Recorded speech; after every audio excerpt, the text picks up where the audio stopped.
Ghost Cult Magazine welcomes in the great Dale Crover of the Melvins. How are you doing, sir? Hello, how's it going, Keith? It's going well, man. How are you? How's everything?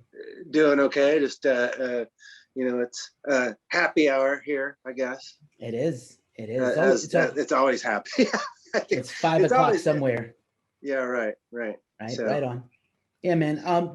As much as I love talking about music and all these things, you have so many things to unpack and discuss. Of course, we're living in these times of madness. So of course I want to make sure you're okay, your family's okay. Buzz, everybody, Mike, whoever in your life, hopefully everybody's safe and we're doing okay. okay. We're all doing okay here. We've basically been inside for almost a year now, and it's definitely been over a year since we've played a show. It was right around this time when things were starting to happen, I guess. Maybe in a couple of weeks was the time when we really knew that nothing was going to happen. We were supposed to go to Austin originally and play South by Southwest. I mean Red Cross. We were going to do a bunch of stuff, go to Europe and do a tour there and probably do a bunch of touring here. Buzz had done a solo record, great one called A Gift of Sacrifice. And he was going to do a big world tour and with Trevor Dunn, and then that fell through, unfortunately. And then after doing all the Red Cross stuff, I was going to put out this solo record and hopefully do some kind of tour. and so none of that happened, and we've basically been sitting around this whole year trying to wait this thing out and being very careful about things, obviously, and staying away from people. And I have people in my family that are at risk, high risk people, but they've been getting vaccinated, so that's good. So we're seeing the light at the end of the tunnel, I believe, which is good news. It's still going to be a while before we really play, because I have to get vaccinated too. I don't think I want to play before doing that or traveling to another country or anything like that. So we got a long ways to go, but I feel like we're on the right track. I do too. I feel typically optimistic that things are improving and we're going to get our lives back and our tours back and our shows back. And of course, I appreciate you. I know you had so many things going on. I have to say, before we start talking about working, not really. I mean, right? Plans of things.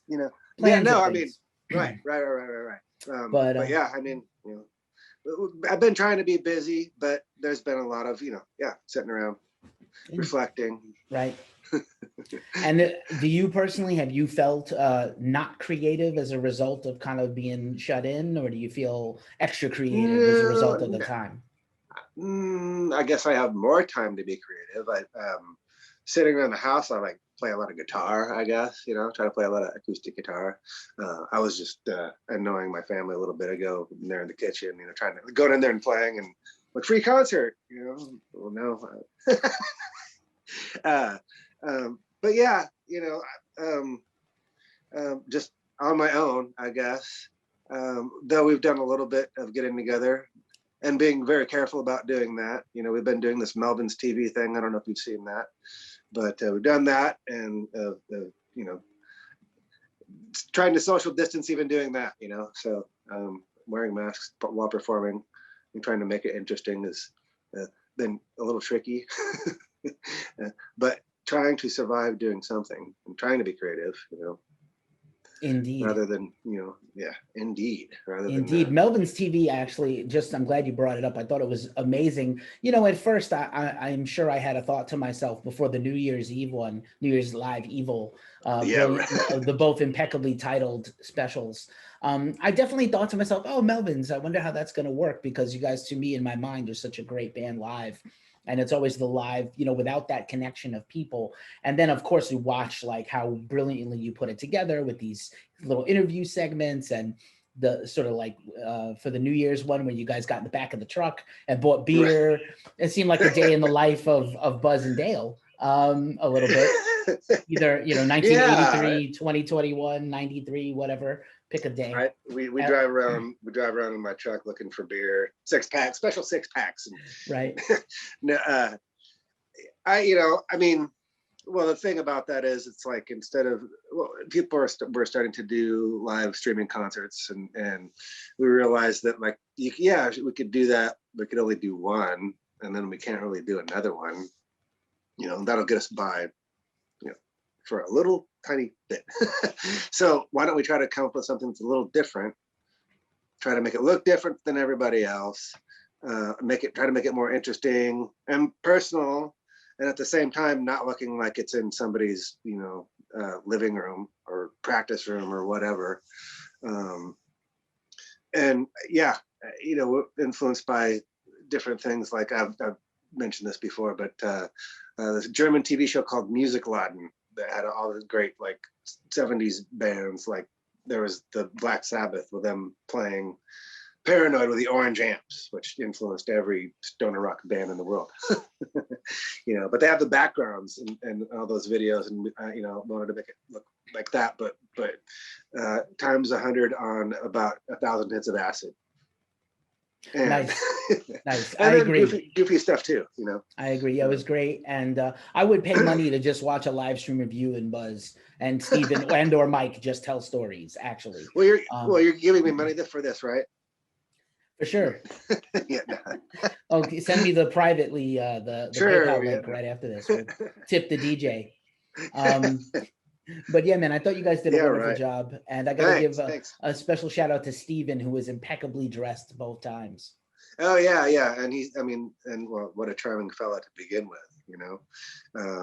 Seemed like he won some fans over too. Just like I saw comments where people were saying, like, "Oh, I really hope he stays with those guys for a long time, because I really think he fits in well," and that's what I've always felt. Even before knowing him, I could tell, like, he and his brother and Red Cross were could have the same sense of humor a little bit, and were kind of influenced by the same, like, pop culture stuff, and Kiss, of course. They were flying the Kiss flag when it was uncool, as we were. So that's really cool that I think people are warming up to him and realizing, he's such a great fucking bass player, one of the best. And he played all over my new record. And I mean, Secret Weapon, not so Secret Weapon. Love playing with him, and great guy. Right on. I think maybe part of the thing is that, every, especially the last, like, let's say 20 years, where Melvins continue to evolve and always have, but really continue to, like, oh, we're going to do something different every single time, which is, in itself something no other band I can think of can repeat. But I think maybe people get very attached to certain lineups. I think Steven's brilliant, and I give it up to the fans who, they have their favorites, their favorite era or their favorite series of records. But Steven's been great, and he's really good about playing material that's not his. Well, right, and we let him just do that, because, I mean, since we're fans of his bass playing, I'm like, well, what's your interpretation of this song? Go for it. Here's how we play it, and we can give you a couple tips here and there, but otherwise, like when he came up with his own version of I Flies. I remember our friend Brian Walsby, who does merch, saying, like, wow, he really, brought something new and interesting to that song. That's just really kind of like, gave it something new, a new life, or whatever. And we're always into letting people play how they want. I mean, obviously we liked his playing to begin with, otherwise we wouldn't be playing with him. But what else was I going to say? I can't remember now. Anyway, yeah. Hey. All good, man. All Steve's good. Great. I have my own series of senior moments during all these interviews, and all our viewers have to deal with it. I do a news show weekly also, and my people are, like, writing me about my pregnant pauses sometimes. It's like you could see the wheels turning inside the brain, like the monkey, like Homer Simpson, the little monkey, the wind-up monkey with the symbols. But yeah, man. And you mentioned Walsby, who's also a treasure. Oh, right, yeah. Should go check out Man-Child Comics and Walsby's t-shirt company and everything that guy does. And extra tip him on tour. everybody should buy him a drink or whatever he needs. Probably not a drink for him. Maybe not a drink, but something, buy his stuff. Tip. No wooden nickels, just a tip of something. Yeah, hey, just a tip. It's all good, man. But yeah, man, Working with God is a new album. It's coming out. Right. I need that. We're on the eve of it. Yeah. No, it's okay. We'll talk about the solo Dale album also, Rat-a-Tat, out now. Wait, I might have it. Okay. I'll let you switch to it if you want to. Let me see if I have it. I don't know if that's annoying or gonna What's mess up on Dale's computer, the new game show from Ghost Cult magazine. Yeah, well, it's even just the app here. Let me see. Probably gonna take more time than necessary. Oh, here we go. Let me see if I have. Oh no, the other place isn't that good though. All right.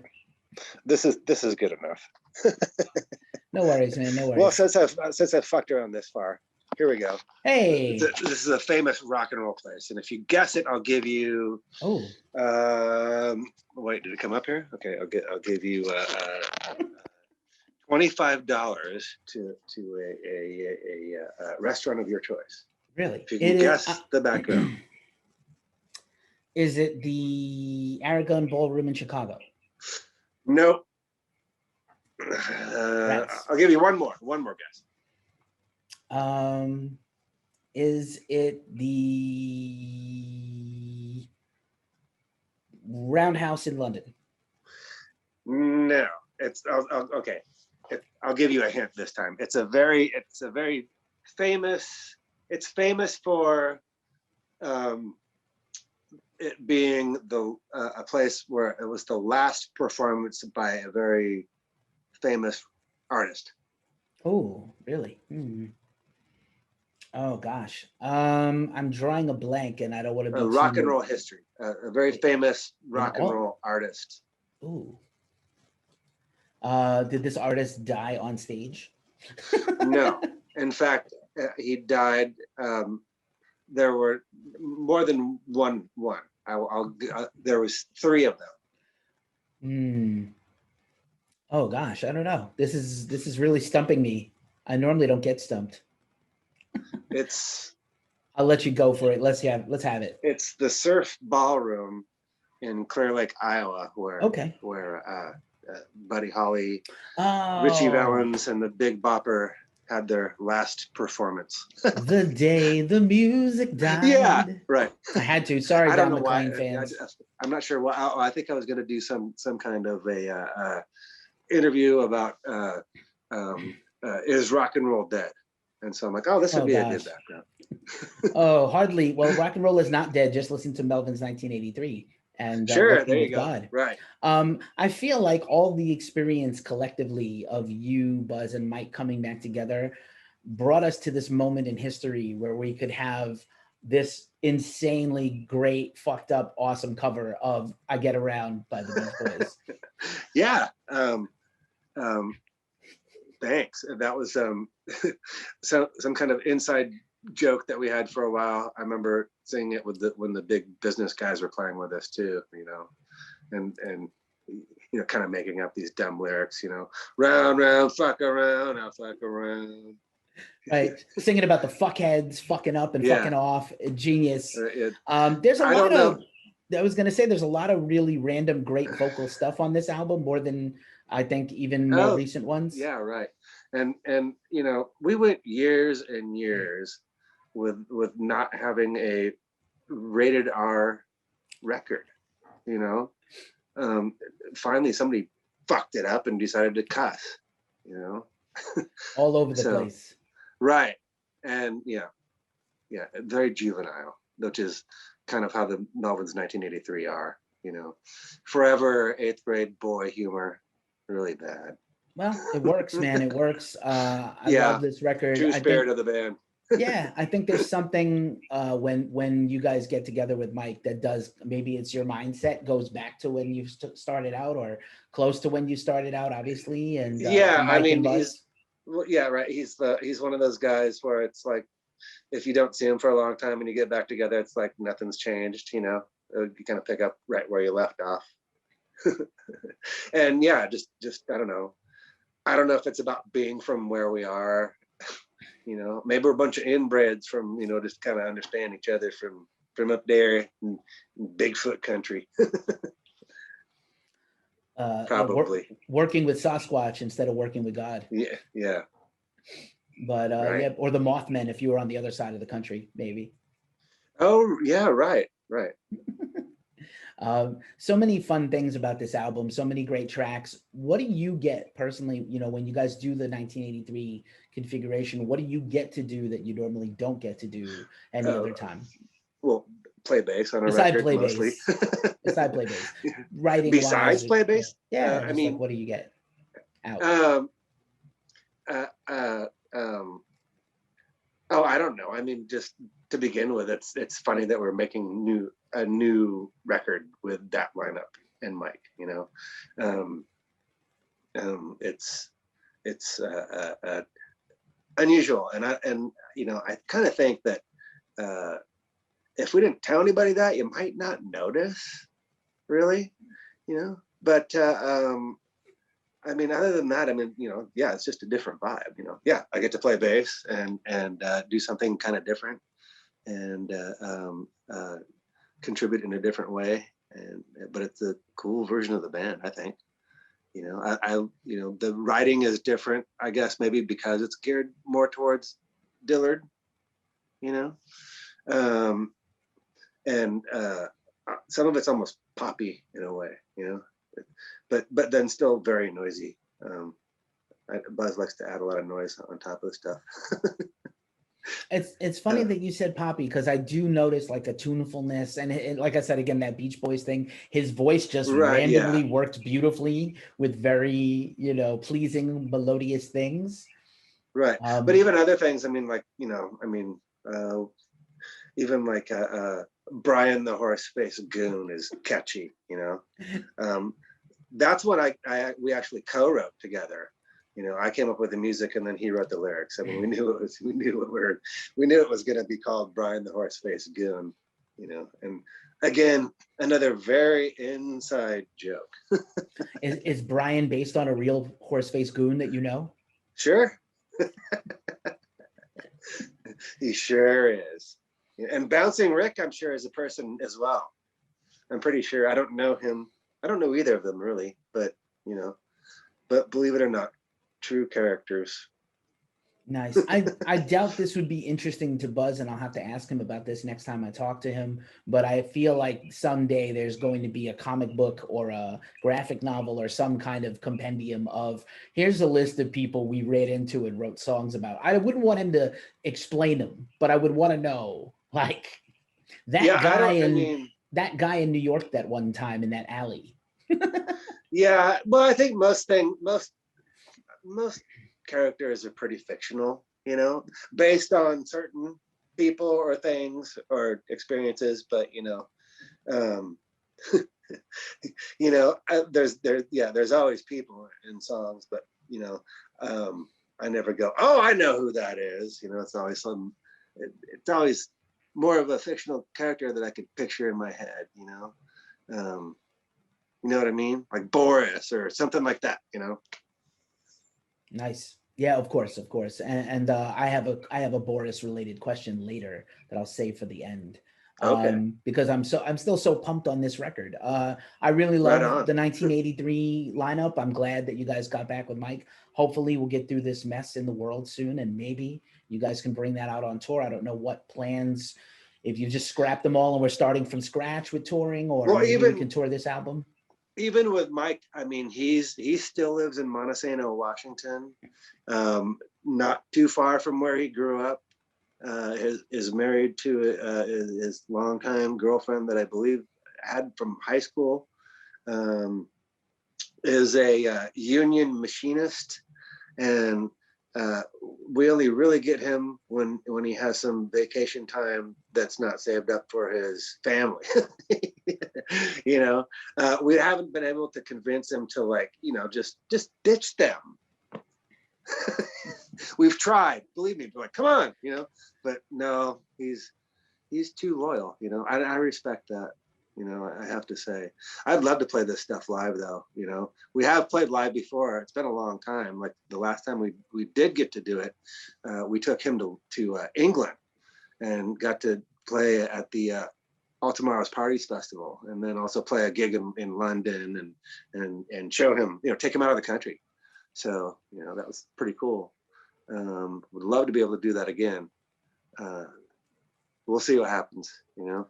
Right, two things that are not around anymore: All Tomorrow's Parties and Slayer from that time. Oh, right. Yeah, right. You guys outlasted Slayer and started about the same time. Yeah, possibly so. Right. So, well, you never know. They can still come back and play, you know. We'll see. Yeah. Jury's out. Probably not. But yeah, in the meantime, man, I love that you guys, especially, you know, obviously you and Buzz continue to just revisit and re-examine and reimagine the band every couple of years or every year. It's pretty unbelievable. There's really no other artist I can think of that's doing that or has done it in a long time. Maybe Bowie. Yeah. Thank you. Madonna, you know. Wait, who was allowed? Yeah, right. You know, who else would like reimagine themselves so fully? Every time you might get a completely different thing, and people still, you know, are loyal to you guys. They continue to like, we'll go along for the ride. Go ahead, take us wherever you want. Right. Yeah. I love it. Well, thank you. Yeah, man. Just me as a fan. I've been just, you know, to follow this journey has been amazing. And then your solo stuff, right? So you had Rat-a-Tat-Tat came out just recently. Yes. When you're going to make, obviously, I'm sure like, just like with Buzz, I'm sure if you want to, you could write a song every day. When you know you're going to do like 1983, do you pick up the bass and start woodshedding on bass to play old stuff or get, you know, or are you just picking up drums, bass, and guitar whenever it suits you? And this I can use for Melvins, this I can use for me. How do you do that? I mean, well, yeah, they're all different, really. I mean, you know, the Melvins 1983 stuff, it's like Buzz and I will work on that stuff a little bit on our own first before Mike would come down and play with us. But, you know, yeah, it's kind of like me picking up a bass, and I haven't for a while. and you know, but we don't have to do a tremendous amount of practicing, you know. And also we have we're fortunate that we have a studio that we rehearse in. So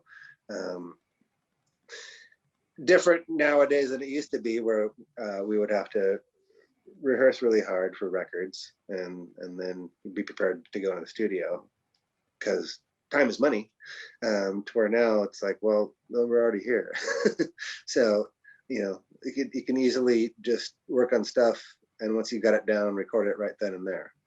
You know, so there's the luxury of that, and you know, certainly that makes it easier for doing kind of everything, you know, solo stuff as well.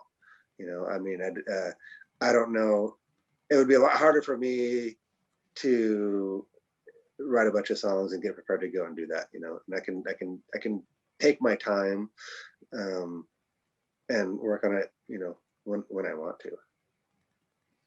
That's definitely the bonus of having a woodshed space, of course, and you don't have to put on a private concert for your family otherwise the whole time.